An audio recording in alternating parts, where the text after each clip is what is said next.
তো বন্ধুরা পরপর তো আমার বার্থডের ব্লগগুলো তোমরা দেখলে ভিডিওগুলো। তারপর দেখো এই যে আমাদের বাড়ি সোজা কিন্তু বাড়িতে চলে এসেছি, দাদুকে নিয়ে সাথে চলে এসেছি। তো তারপরে এটা কিন্তু আমাদের বাড়িতে যেদিন এসেছিলো আমরা রাত্রে এসেছিলাম, তারপরের দিন সকালবেলায় এই যে সকালে আর কি মাটন করছিলাম, মানে সকালে খাওয়া হয়ে গেছে, এটা দুপুরে রান্না করছি। এখানে হবে মাছ চচ্চড়ি, পুঁটি মাছ দিয়ে পেঁয়াজ কালি আলু দিয়ে চচ্চড়ি হবে, আর এদিকে মাটন হবে। তো আমার দাদু চিকেন অতটা ভালোবাসে না, মাটনটা বেশি ভালোবাসে, মানে চিকেনও খায়, মাটনটা একটু বেশি ভালো খায়, তো সেই কারণে দাদুর জন্য স্পেশালি মাটন এনেছি। আর এদিকে মাটনের মশলা কষিয়ে নিয়ে যে দেখো আমার শরীরটা দেখলে কেমন একটা লাগছে, মনে হচ্ছে শরীর কত খারাপ।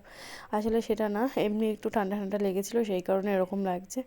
তো একবার ভিডিও করছি, একবার দাদুকে গিয়ে ফোনটা দিয়ে আসছি, কারণ আমার একটাই ফোন। তো দাদু ভিডিও দেখছে, মানে মুভি দেখছে, সেই কারণে দাদুকে একবার করে দিয়ে আসছি ফোন, আর একবার করে আমি আবার ফোনটা নিয়ে এসে টুকটুক করে ভিডিও করছি, ওই জন্য সেই কারণে সব ভিডিও তোমাদের সাথে শেয়ার করতে পারিনি। তো আমার মশলা কষানো অলমোস্ট হয়ে গেছে, তারপরে আবার একটু ফোন নিয়ে আসলাম, নিয়ে এসে এই যে মাটনটা দিয়ে দিচ্ছি, সেটা তোমাদের সাথে শেয়ার করলাম। কী করবো, দুটো ফোন থাকলে একরকম, তো যেহেতু দুটো ফোন এখন নেই, দেখা যাক তোমাদের ভালোবাসায় যদি হতে পারে কখনো, তো সেই সময় দেখা যাবে।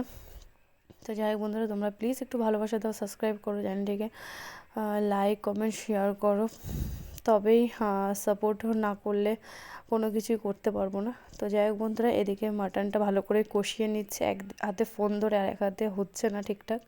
আসলে ক্যামেরাটা যদি কেউ করে দেয় তাহলে খুব ভালো হয়, ক্যামেরা করার যেহেতু লোক নেই, আর স্টান এনে এখানে হয় না। তো দাদুকে নিচেই বসতে বলেছি আমি, যে নিচে শো, তারপরে রান্না হলে একবারে খেয়ে দিয়ে তারপর উপরে যেয়ে ওখানে।